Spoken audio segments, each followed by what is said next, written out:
Okay, great. This one is titled Build the Capacity to Let Go, Not Control. Not try to control. And so this really resonates with me. I just think about the times where it's all day, man. Really, when I think about it, it's all day. I'm just letting go. I'm letting go. Everything the personal mind has something to say about it, man. I'm just letting it go, letting it go. And it has really served me well. And the more and more I do it, the less time it takes to really get back to that state of a balance of just feeling, incredibly peaceful. I can think of a couple of things. One of the things that would have like been a problem for me in the past was being embarrassed for some, in some way. So let's say that I did a project and I worked on something and someone had something to say about it, or somebody said something that I felt was a criticism or was a dig, man, it was tough for me to let that go and I would carry it. I remember one time, this is, I guess, kind of trivial, but there was this Friday event that happened back in, I want to say the mid 2000s, like before, like, I don't know, maybe before I started ToBeRe actually. And I would go into this networking event with friends, and I'm really committed to my nutrition, so I would have a protein shake in the car. And this particular time that I had a protein shake in the car, I didn't have any mouthwash with me or gum or anything like that. And I walk in, I'm around this guy that I've known for a while. We're really good friends, and there's another guy, and apparently my breath wasn't up to par. I didn't have toothpaste, no toothbrush, no anything. So there were all these people around, That's and a felony where I come from. That's a yeah, felony. and he said something about my breath. I said something like, Oh man. I said something. He's like, "Well, I think you need to go and take care of your breath because this it's like it's kicking. You're like it's out of control right now." And all these people around, and I'm sure they probably thought the same thing, but he actually said it. And man, I stopped talking immediately. I didn't stay at the event much longer. And that stayed with me, man. I couldn't let it go. Well, it's needless to say, you won't catch me without mouthwash in my car, in my bag. I got something with me to keep the breath in check, you know, uh, 15 plus years later. But but the point is that I was so embarrassed that Yeah. I couldn't let that go. It could be on the court, on the pickleball court, and you hit, a shot that goes out and people laugh or whatever else. And that's happened on the court too, to where I'm about to put away a shot and I miss it completely. And then people start laughing. And then, your ego and your personal self get all bruised. And then the next thing you know, you're carrying a grudge about that situation, about Yeah. those people. And it's just you're trying to control it. You want it to be different. You want them not to have said anything or to have pulled you to the side and a conversation with you privately about my breath, in that case. Or it could have been anything from my past. My sister came out here for a visit years ago, and we didn't grow up together, but she had an inkling about what my childhood was like, that it was abusive and very tough. But I didn't tell anyone about it, man. I hid that, and it was such a secret that I took down so deep that it wasn't going to see the light of day, at least for me, about how rough it was that I grew up. And she came out here for a visit. I was in my early 30s, and a lot of my friends that I met out here had, I guess, they thought that I grew up in a different way than I did. I wonder how they would think that, other than me telling them, I'm not being honest about my past. And so she started telling everybody, oh man, Keith used to get like, his dad was this mean guy and he was abusive and he used to beat them all the time, all of which was true. I'm like, that didn't happen. It wasn't like that and all this other stuff. I was so mad at her. She was out here for a week. We had all these plans to go to Las Vegas, to go to the Grand Canyon.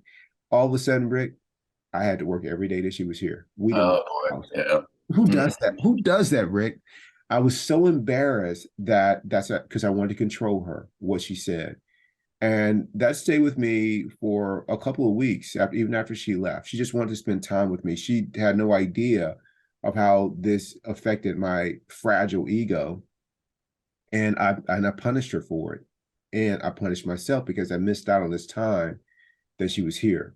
And it was a few weeks later that I called her and apologized and told her what was really going on, which is amazing because I hadn't had landmark and there was no practice that I even did that. But I must have felt so bad about it that that's how I treated her, and I wanted to make amends for it. But my point is that I was trying to control everything instead of letting things go. I see people do that all the time. They're trying to control the work environment, what people say, what they do, what life is like. We control so little. And all of that kind of controlling behavior causes nothing but suffering. Trying to control your mother-in-law or your mother and what they do, or your significant other or your children. Aren't you exhausted? Like, aren't you exhausted? There's an easier way. And I've learned that way is to let it go. Michael Singer says this thing: if it's not happening right now outside, there's no way it's happening inside. It's like it's not. And that's what I did for decades, man. I carried stuff around that it was over a long time ago.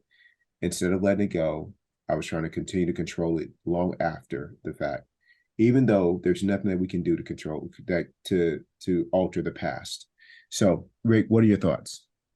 Well, there's a whole a whole Bible of things that I'm self-conscious about and blame other people for, and continue to do that until I recognize what I'm doing, and then I try to stop, and usually I'm pretty successful at it now.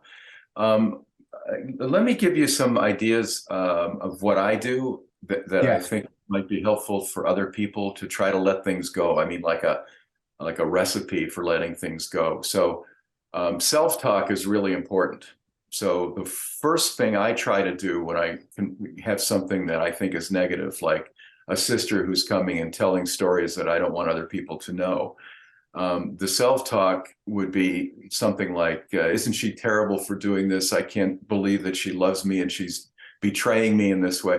Okay, that's normal, and that's one way to look at it. But if you can rephrase it, if you can create a positive spin on what it is that you're dealing with that's painful, you can start to work your way out of it. So, for example, you might try something like, I'm glad or I'm lucky that this situation has come up because now I'm in a position to see it, to recognize how flawed I am and looking at myself and feeling like other people have to like me. And because of that, there is a deeper problem that I need to work on. So Yeah. something like, I'm fortunate to be able to find this problem so I can work on myself.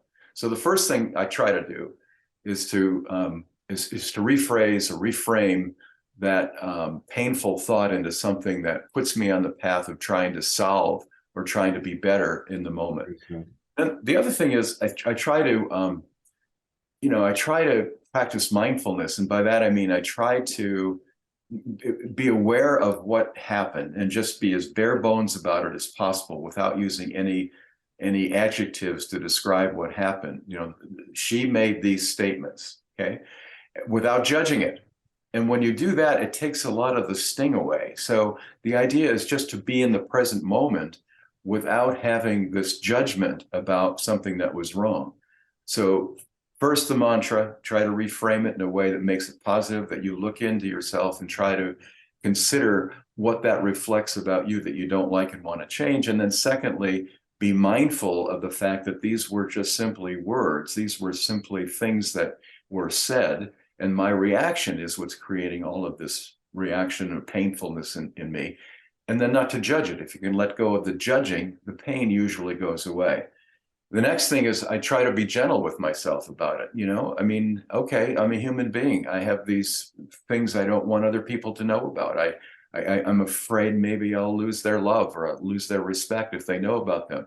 That's not how I want to be in the world, but that's how I am. So I'm just going to be okay with that. I'm going to do better at getting rid of that.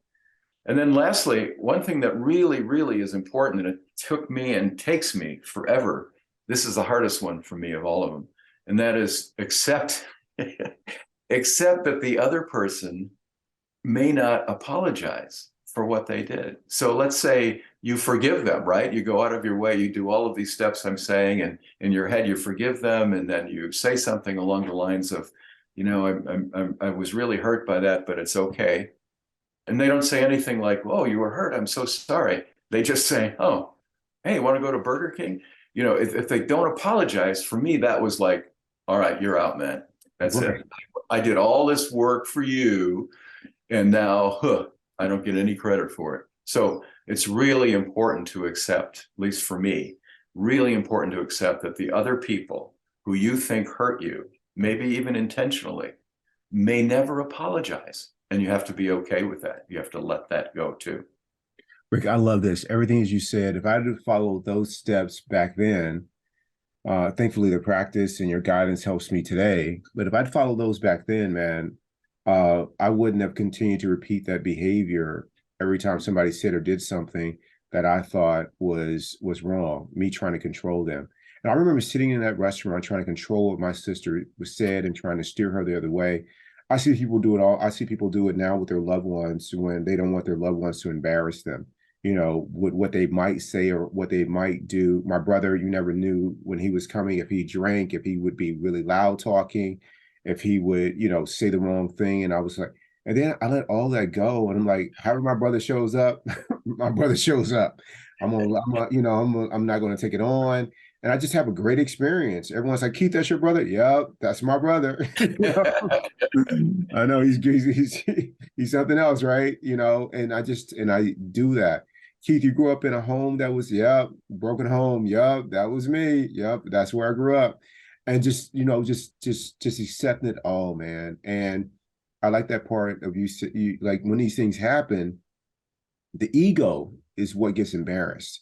The conscious self is never embarrassed. Doesn't even know what that looks like. But the personal self, the little me, that's what gets embarrassed. And every time that's exposed, that's something to celebrate, to be grateful for.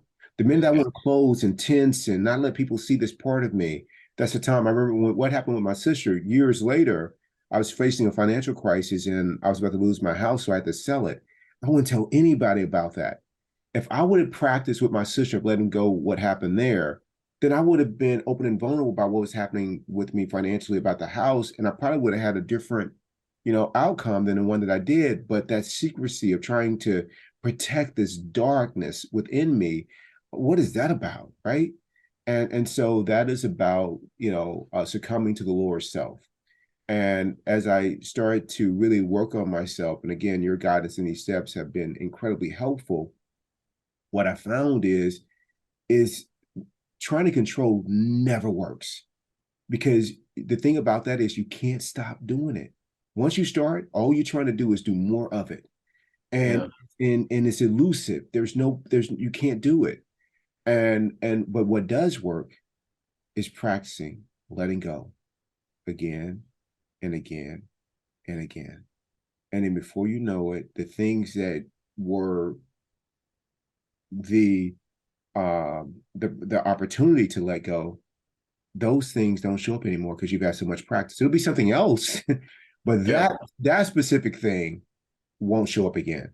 So once I let go of trying to like create a different narrative about my childhood and just be like, this is what my childhood was like, guess what? I stopped trying to redefine the narrative about my childhood.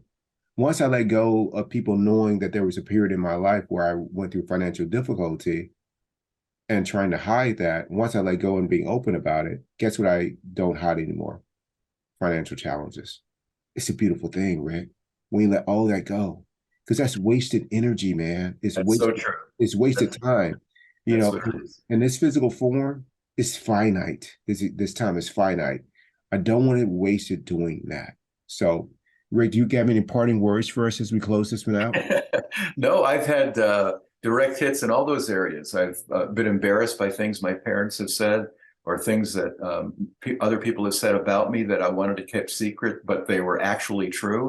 I've been close to bankruptcy several times in my career. I've had two failed marriages. I mean, but I'll tell you the thing that is really important, and that is transparency and not trying to control things. This is how my life worked out. Yeah. Roll the dice. It's like pickup sticks. This is how they felt. Okay. What's there to hide? Okay. You've got your own pickup sticks. Wonderful. But That's you know, you're only going to be a footnote in somebody else's dinner conversation anyway. So who gives a damn what they think of you and what mistakes you've made? It's good for yourself to compare yourself with where you were before, but not with any other people.